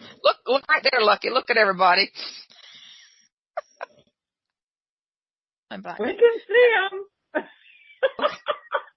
Well, I moved because my dog wanted out, so I moved out here to the living room, and he's now Lucky's like, I'm going to do the readings now. So, how many animals do you have? I'm getting back in here. None. None? Why? I got no animals. Why? You like them? Because I don't want any. I'm not, I gotta tell you the truth. Pam, I'm not a fan of cats. I love dogs, but I can't have a dog here. So. Okay, I get that. If I had a big house, I would have a dog. Yeah. Yeah. Oh, shit. Hold on. Now the dog wants in. He turned 15 yesterday. Come on in, Deborah dog. Oh wow. He turned 15 yesterday, Good. and he's a big old corgi mix. He's a cute little shit. But I miss my big dogs. I bet. I used to have English Mastiffs. Oh wow. The runt of the litter was 185, so yeah, I miss my big dogs, the giant breeds. And cats, I'm not. So I see that someone's talking about the plate. Go ahead. What's the purple plate thing? I don't get Yeah, that. cats are like snotty. Yeah. All right, you don't get it? Well, I have a cat. Yeah, I don't know what the purple plate thing is. Tell me about that. You need one. What's it do? Okay, so I'll tell you. Okay, so the purple plates, all right, to put it in a nutshell, you can go to purpleplates.com and read more about it, but in a nutshell, they help out everything that might be out of balance in you or your pet or anything living. Okay. So I sell them, Pamela. That's how I make my living. And so I don't try to talk people into buying them. Well, sometimes I do. But I mean, if you don't like it, you get your money back. So it's no risk there. But for pets, I got to tell you, my friend Alicia's dog was diagnosed with a brain tumor 2.5 years ago. And the dog is fine right now after using purple plates, man. And, and this happens all the time. I mean, I got like so many testimonials from people. Not only do they work for pets fantastically, they work for human beings very well. And we've got a couple of people in the chat room right now that have plates. Amy's used them. We all have them, and we should have them because they are phenomenal. When it says expect a miracle, you can really expect a miracle, because if you knew how they were made and what is in them, the energy infused in them, you would understand why you feel better. Yeah. Okay. That's what you're asking, what's in them. Okay. That makes sense. Okay, so they're telling me that you get, okay, here we go. We're doing the reading now. Okay. Or the reading, okay. They're telling me that you're getting more energy from the moon. When's the next full moon? More energy from the moon, and you're going to get a lot more energy around the full moon coming up. When is the next full moon? I don't even know. I don't know. The 13th of December is the next full moon. That one's going to be very powerful for you. So you need to go out and look at it if you can. If you get a chance to do that. Even if not, you'll feel the energy. You'll feel the shift. It's going to be more conductive. No, it's not the right word. It's going to be, you're going to feel it more than you have the other ones. Even the supermoon that just passed, this one's going to be more to your vibration, and you're going to feel it better. And they want you, with the moon, they want you to keep that balance between the domesticated side and the wild side. They want you to keep that balance, but they want you to step on both sides. Get a little wild, but not too wild. Go out and have some fun. They keep telling you that. I know. Right? Stop being Sleeping Beauty and waiting for your prince. How did you know That's I'm a fairy Sleeping tale. Beauty? I know. Pamela, I am a fairy tale.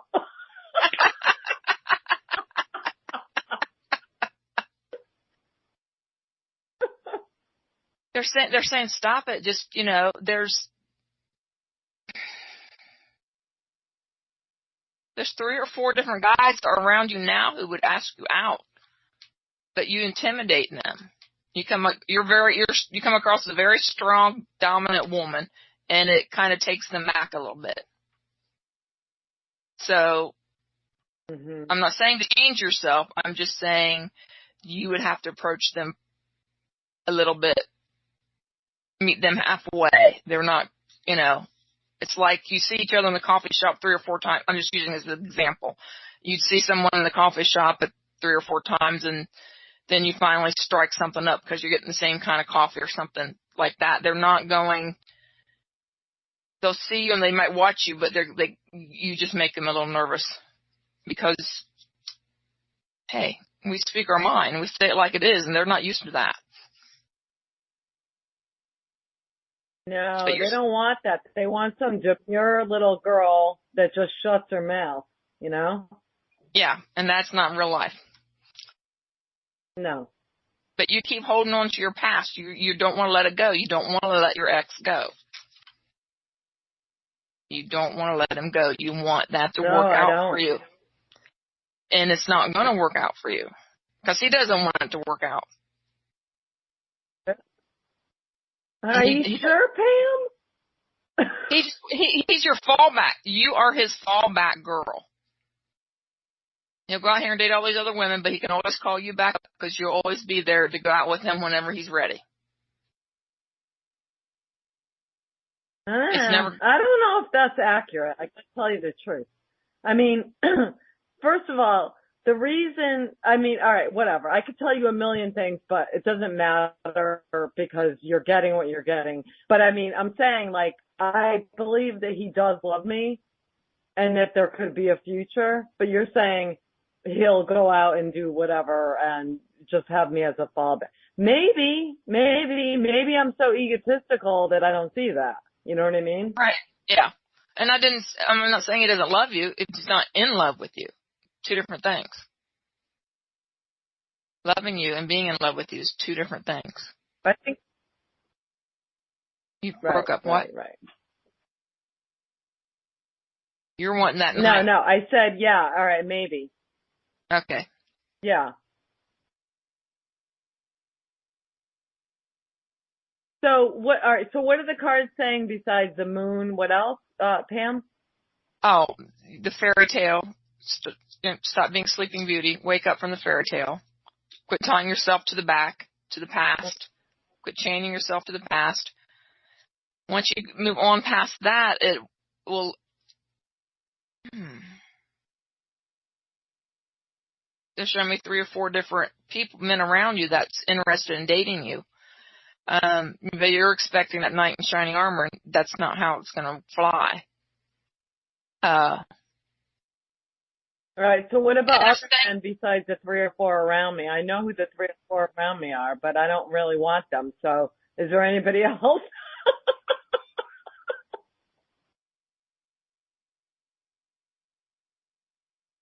Well, they're saying if you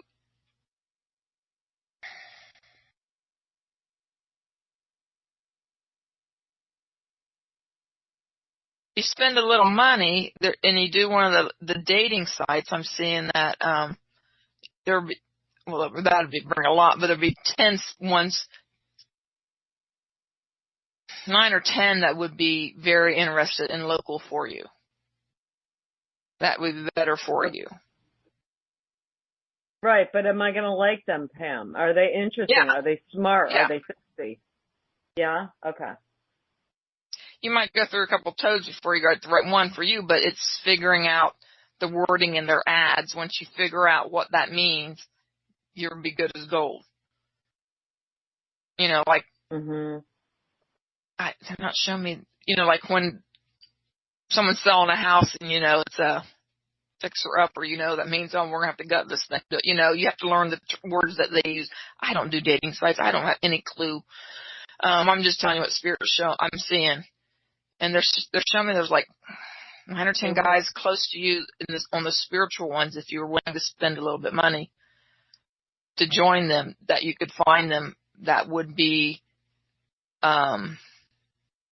financially secure, emotionally balanced, and on a spiritual path. So, and they're saying that there's some spirits coming in, some new guides and teachers coming in to help you with this, and they're bringing a lot of the information in, and you're in your dream state, and they're trying to get into your conscious mind. You're going to see little things that's going to pull it from your subconscious to your conscious. Little things that in the dreams that they tell you, because you don't write them down, but you'll be like walking down the street and catch your eye and you'll see a white feather, and they're like, oh, I had a dream about that the other night. I remember, and they're going to slowly bring more information through to you on your spiritual journey. Oh. Right.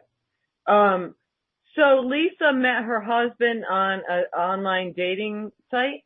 Yes. I don't know what one. She's told me lots of times, but I don't remember. Okay, so that's interesting. I didn't realize that, because she is so into him, and apparently he's into her too. Oh, yeah.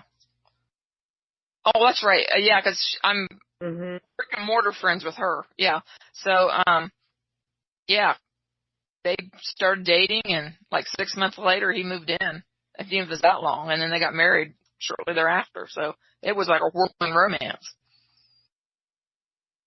But they are very much in love and very connected. Okay. Yeah, it's wonderful, Yeah, that's cool. So there's a Lisa in chat, Lisa Ingalls, spiritual singles. But you know what? Okay. She's a friend of both of our, Lisa that's in chat is friends with the other Lisa and I, our brick and mortar friends. I forgot. I didn't know. Okay. Yep.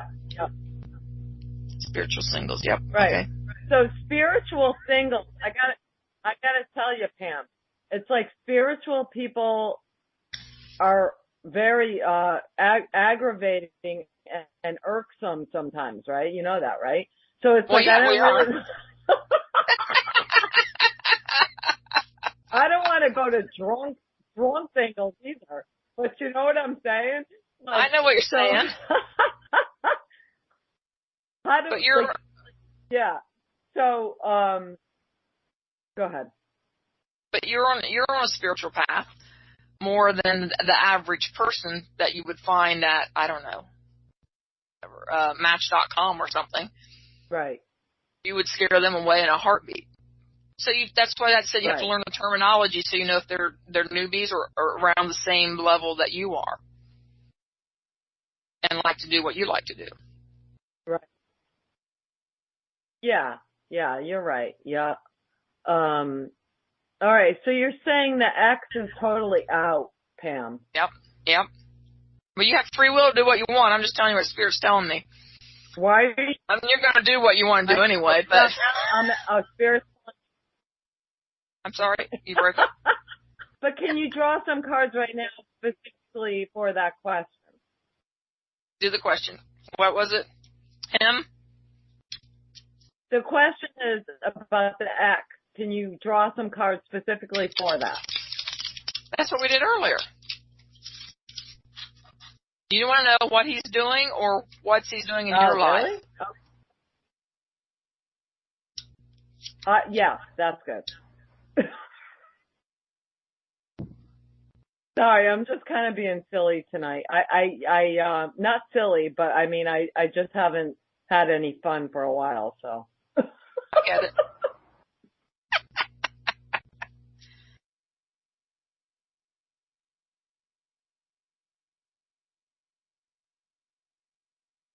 okcupid.com for free. Oh, God, they're all being silly. Yeah, everybody's being silly tonight.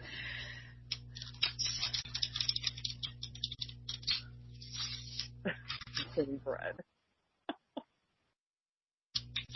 All right. And this is the X. Well, it seems like girls, Pam, can I just say this? But like, it seems like girls on these dating sites are like, you have to make $150,000 a year and blah, blah, blah. Girls are freaking gold digging idiots nowadays. I can't believe it. You know what I mean? Aren't they? I don't know. I don't pay attention to them. It ain't my business. Well, Eric says, yeah, it's true. They're like, oh, you got to make this much money. You got to be this, got to be that. I take care of myself, man. I don't need some guy to take care of me. I just want to share my life with somebody, you know. Okay. No, it's coming up. Everything's coming up reversed.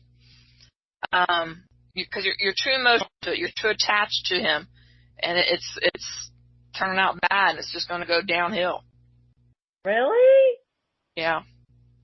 Oh shit. I know that's not what you wanted to hear.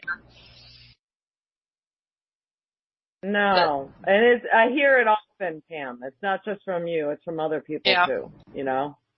Yeah. Well, you've got free will, though. You're going to do what you want to do. So, I'll talk to you again next month, and I'll probably be telling you the same thing.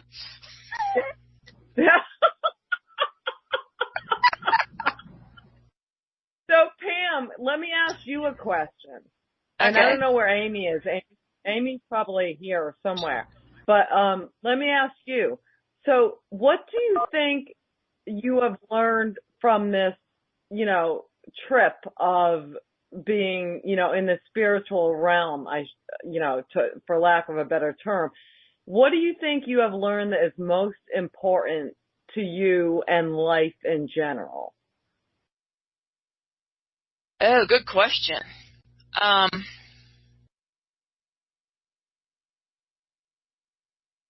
The most important thing that's helped me the most is finding my inner peace and not letting people drag me into their fights. Having the ability to take a few deep breaths and center myself and the drama fall away and just see both sides and go, okay, it's all good. I understand both sides. Let's talk about it.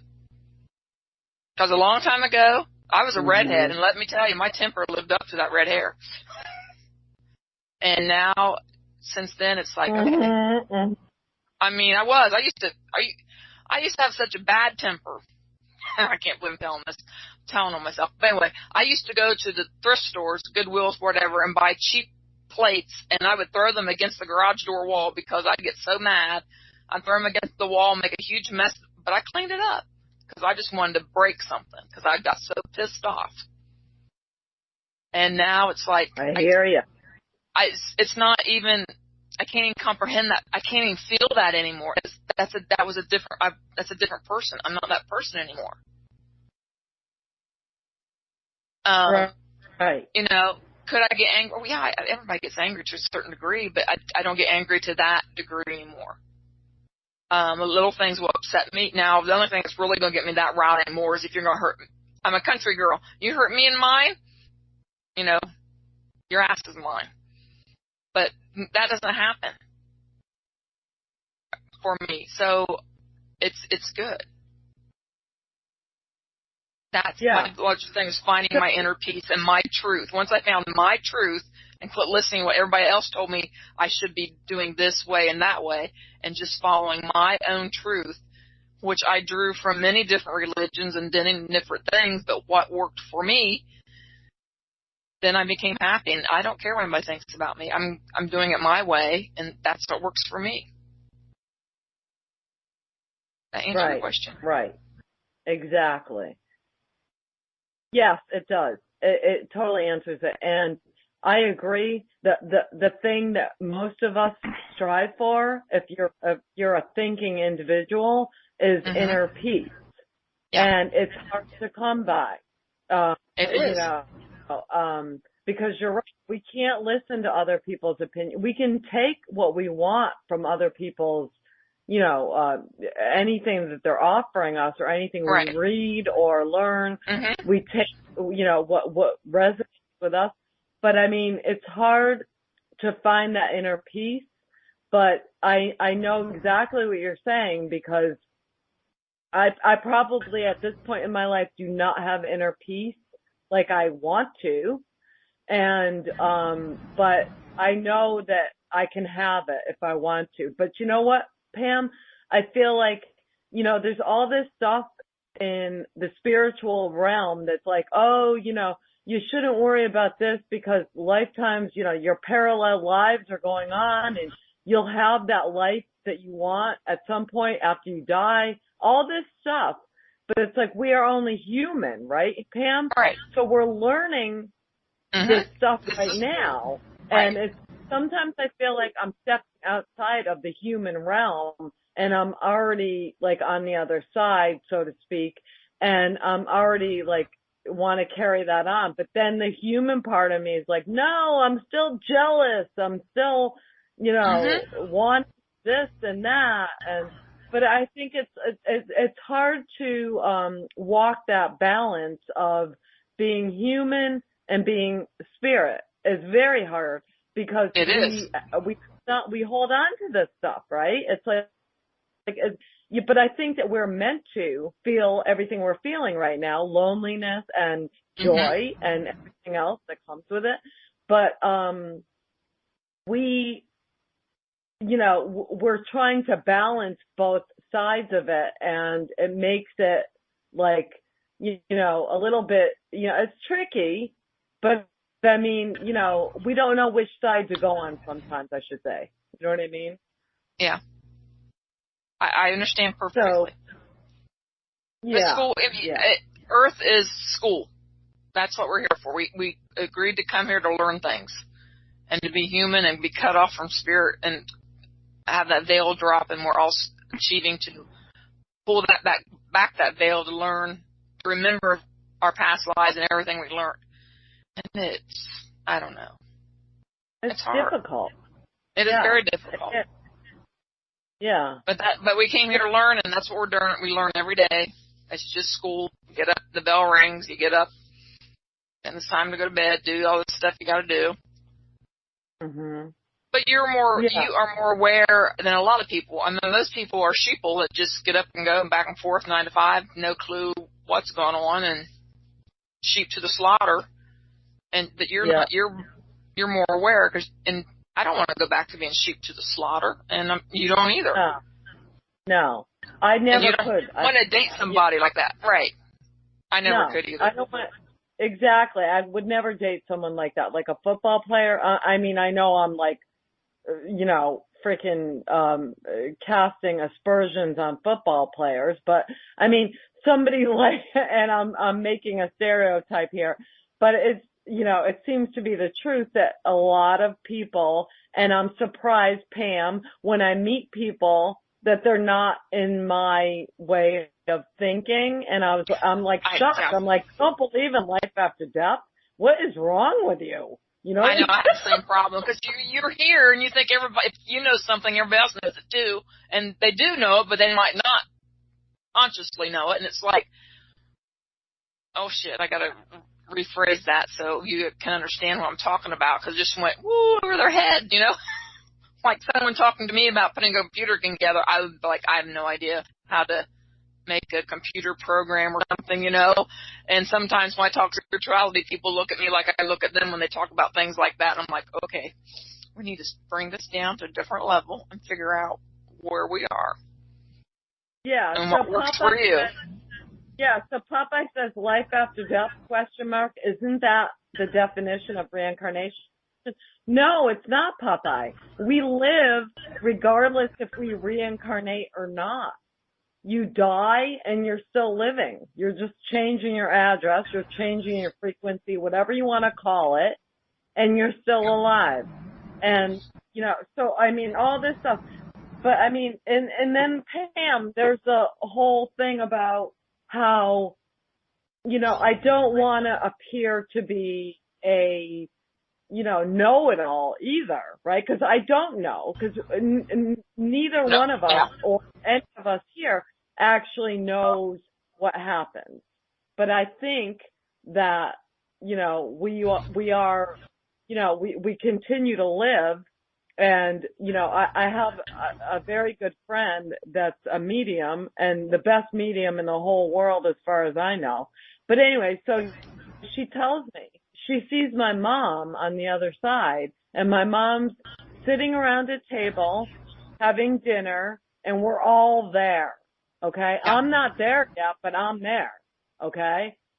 So we can have any timeline in our lives right now happen again. We can experience all of that again if we wish to.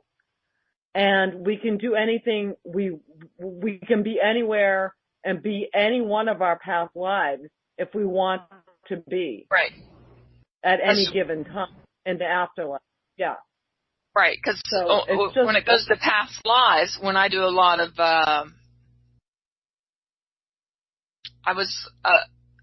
Merlin was a title, not really a person. It was a title that you achieved, and when I do some work, I call in my Merlin energy from past lives, and that sometimes, to be honest with you, it scares me. But I'm learning to deal with it and work with it, and it's making me a stronger spiritual person. Well, tell me about that. What about Merlin?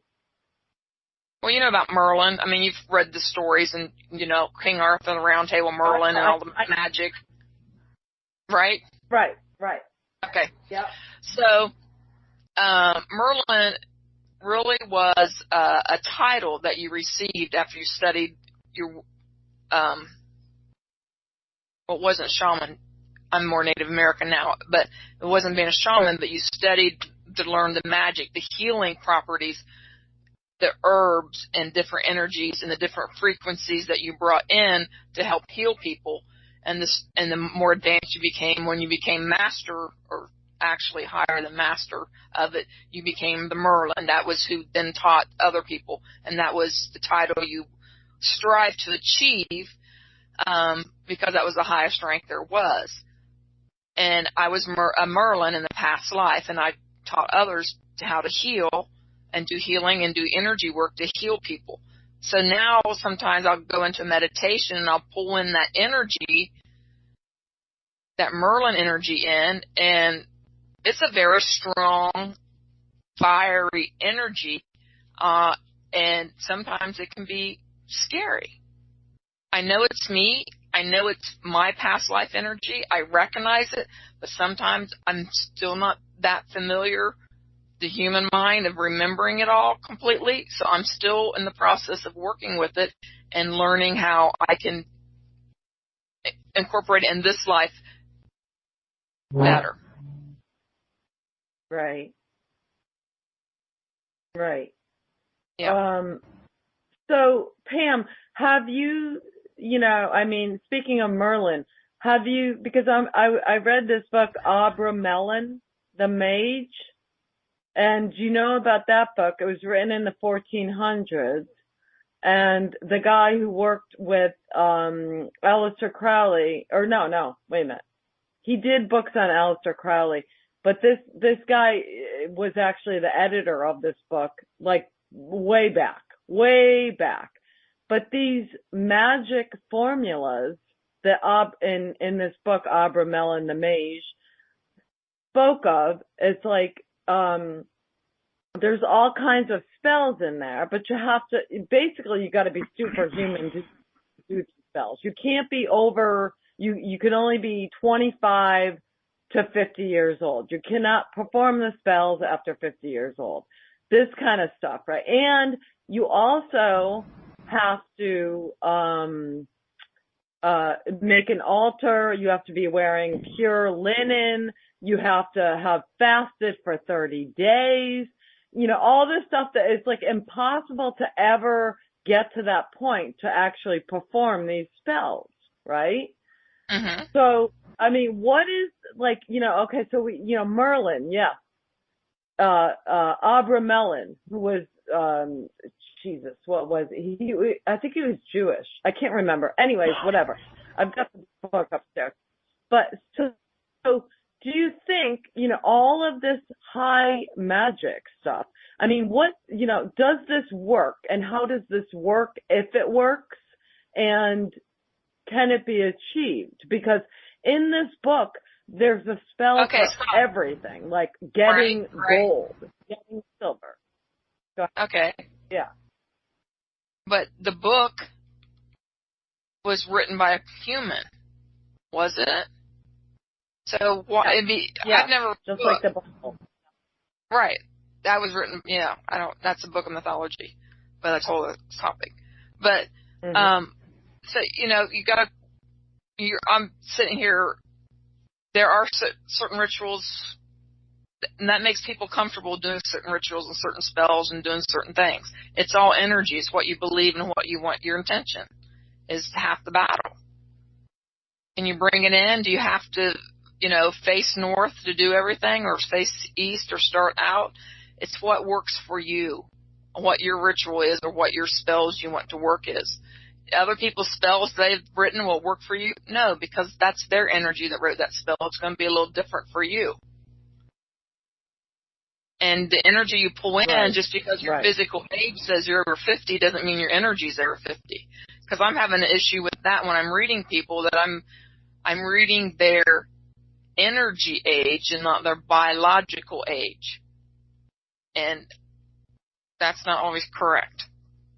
And that's okay when I'm telling someone who's like 70 years old that they look like they're, I thought you were like 50.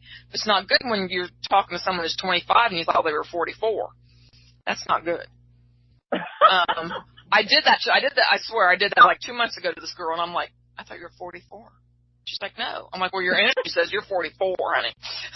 So you need to do something. Right. And then after I get done with the reading, I tell Spirit, what the hell is up with this? It's like you're reading her energy. And I'm like, you didn't correct me though, but you're reading her energy, and her energy says she's 44, and she needed to hear that. And I'm like, okay, guys, I don't want to be embarrassed like that again though, But it was something she needed to hear. Yeah. That's cool. She did. But I find, Pam, that you're right. What you just said is that everyone is different, of course, going into, if you're reading a book on spells or whatever, and you want to do the spells. But I find that homemade spells that I have created are so much more powerful than anything I could read in a book. Oh, definitely, because you created them. That's and if I tried to recreate the spells that you made, they wouldn't work for me. They wouldn't work for me. Because it's your energy that's made the spell. I mean, that's why there's lots of things out there that's the latest thing that just doesn't resonate with me because, I don't know, it just doesn't. Right, exactly. But I mean, there's so much, and like I always say, that we are at the tip of the iceberg in terms of learning about supernatural things. And, and we don't know. Like, I can tell you a million things, but I don't know that for a fact. I can tell you that I have proof of afterlife, but do I really know that for a fact? No, I don't, So, that's your truth, though. It's just very, yeah. I mean, anyways, I mean, I'm always reading tons of books and all that. Amy, where are you, Amy? Because I want to ask her something. I think she fell asleep on us. Sorry, I had to go. That's okay. I had to take a break. There she is. I thought you fell asleep on us. What did you want to ask? You had a question? I wanted to ask you, so in terms, Pam, I don't know if Pam knows your situation with your ex-husband or not. Still your husband, really. But I mean, does Pam know your situation with Keith? Oh, yeah, we were talking about it earlier. I don't know. What situation? What situation? That he's cheating on you with just Jen about. Young? Yeah, that situation. No, I'm kidding. Yeah. No, he's not cheating on you with Jet Young. No. But I mean, so this I find so interesting because, Pam, I find this so interesting because, you know, she's got this ex-husband who died and, you know, she is, you know, he shows himself, he proves that he's there Right. a lot of times. He gets me a bunch of like, stuff. so, He gets me a bunch of stuff. Yeah, like, you know, I've never won things, and now I win things all the time. But anyway, what's your point? Mhm. So no, my point is that contact with the other side is very important, you know, and people that deny any contact are like at a freaking deficit, in my opinion. You know what I mean? It's like we need to freaking talk to people on the other side. Yeah, we need we need dead people. We do. We really do. We really do. And it's like, you know, we are so much a part of the dead as they are a part of us. And people don't recognize that. They don't want to recognize it, but it is such a benefit to their lives when they do. You know what I mean? Oh, yeah. So I'm not telling you guys, I'm preaching to the choir here, but I mean, it's like, it's amazing to me how a lot of people don't freaking believe, you know? Oh, yeah. My family, nobody. I shouldn't say nobody, but yeah. Yeah. But then I let it slip. I mean, you know, some people in my family's very strict Catholics, and I let it slip that I've read tarot cards. Not that I was hiding it, but it wasn't like I was making it well known to this person because I figured they would have a hissy fit, and I really, you know, she's in her 80s, and I didn't really want to upset her. You know, I just kind of like, I know how she is. And I let it slip one day, and she's like, "You read tarot cards?" I'm like, "Yes." She goes, "Could you do a reading for me?" I'm like, "Yeah." And she's like, "Oh, I so believe." And I'm thinking, "What? You're a strict Catholic, you know?" But she goes, "I believe in signs. I believe in angels. I believe in signs." She goes, "When my dad died, I prayed to God to give me a sign that he was okay." And she goes, "I was walking down the alley, and there was a rose laying in the middle of the alley, and my dad loved red roses." So she read signs. Wow. You know, but that was also, then we got talking, and about it. She was a country girl, and country girls, you as a country person, we were taught to read signs, weather's changing, all this kind of different things like that. So you read signs, and she took that on into, you know, and like when her son passed away, all these signs, and she's like, somebody's coming around, I don't know who it is. And she goes, they keep knocking over my alarm clock. And I'm like, who's the first person that pops in your head? And they're like, she tells me, I'm like, well, then that's who it is. You know who it is. Why are you asking me? You already know. So that has made our relationship better in the last few years. And she can talk to me, can have anybody else to talk to about that kind of stuff. Everyone else thinks she's crazy. She lives with her son and daughter-in-law, and they all think she's nuts when she tells, you know, when she made a mistake of saying something. I shouldn't say mistake, but she said to them, shared with them that she felt, you know, no, shh, be quiet, I'm talking. A dog jumped on her bed, and they don't have a dog. And well, who did you feel it was? Did it feel, you know, was it one of your dogs, one of my dogs? And she's like, and she goes, it felt like Pinky. That was my large dog. And I'm like, well, then it was, because she definitely loved you. And she's like, oh, well, she'll come and visit me. I said, Pinky goes and visits everybody. All my friends have seen Pinky, even who did not know her in the physical, her spirit has come around them, and they all know her energy. And they're like, Pinky's here, and I'm like, yeah. Even people who don't believe. My son's kind of on the border. He's like, Mom, what rocks? You know, he was upset after his ex-girlfriend's suicide and him starting law school and all this stuff. And he's like, Mom, what rocks will help me? And I'm like, I'll get you some, honey, because I'm a big stone crystal person. It's purple plate too. Okay. Anyway.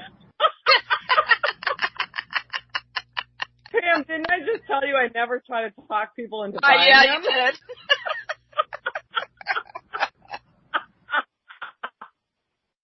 No, but Pam, let me ask you one more question.